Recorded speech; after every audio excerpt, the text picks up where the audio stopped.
Épître de Paul aux Romains, chapitre 3. Quel est donc l'avantage des Juifs? Ou quelle est l'utilité de la circoncision? Il est grand de toute manière, et tout d'abord en ce que les oracles de Dieu leur ont été confiés. Et quoi? Si quelques-uns n'ont pas cru, leur incrédulité anéantira-t-elle la fidélité de Dieu? Loin de là. Que Dieu, au contraire, soit reconnu pour vrai, et tout homme pour menteur, selon qu'il est écrit, afin que tu sois trouvé juste dans tes paroles et que tu triomphes lorsqu'on te juge. Mais si notre injustice établit la justice de Dieu, que dirons-nous? Dieu est-il injuste quand il déchaîne sa colère? Je parle à la manière des hommes. Loin de là.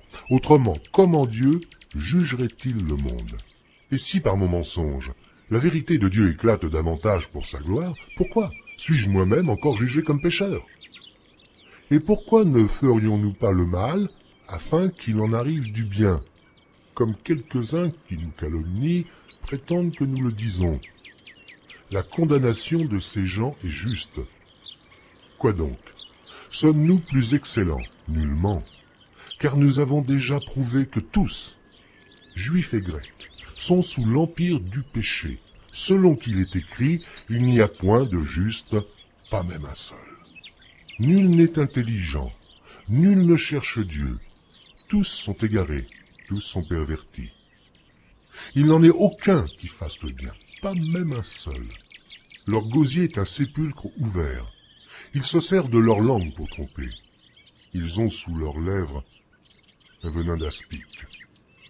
Leur bouche est pleine de malédiction et d'amertume.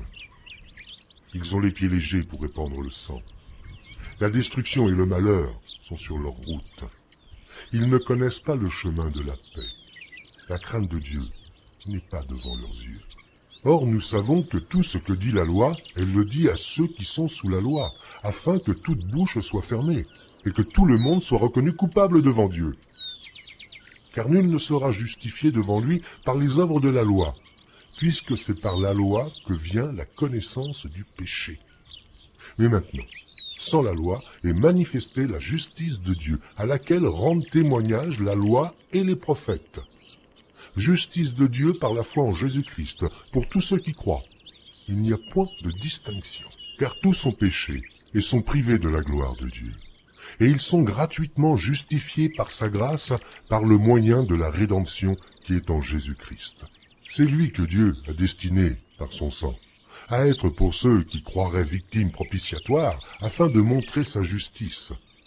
Parce qu'il avait laissé impunis les péchés commis auparavant. C'est lui que Dieu a destiné par son sang à être pour ceux qui croiraient victimes propitiatoires, afin de montrer sa justice. Parce qu'il avait laissé impunis les péchés commis auparavant, au temps de sa patience, afin, dis-je, de montrer sa justice dans le temps présent, de manière à être juste, tout en justifiant celui qui a la foi en Jésus. Où donc est le sujet de se glorifier? Il est exclu. Par quelle loi? Par la loi des œuvres? Non, mais par la loi de la foi. Car nous pensons que l'homme est justifié par la foi, sans les œuvres de la loi. Ou bien Dieu est-il seulement le Dieu des Juifs? Ne l'est-il pas aussi des païens? Oui, il l'est aussi des païens. Puisqu'il y a un seul Dieu, qui justifiera par la foi les circoncis et par la foi les incirconcis? Anéantissons-nous donc la loi par la foi? Loin de là. Au contraire, nous confirmons la loi.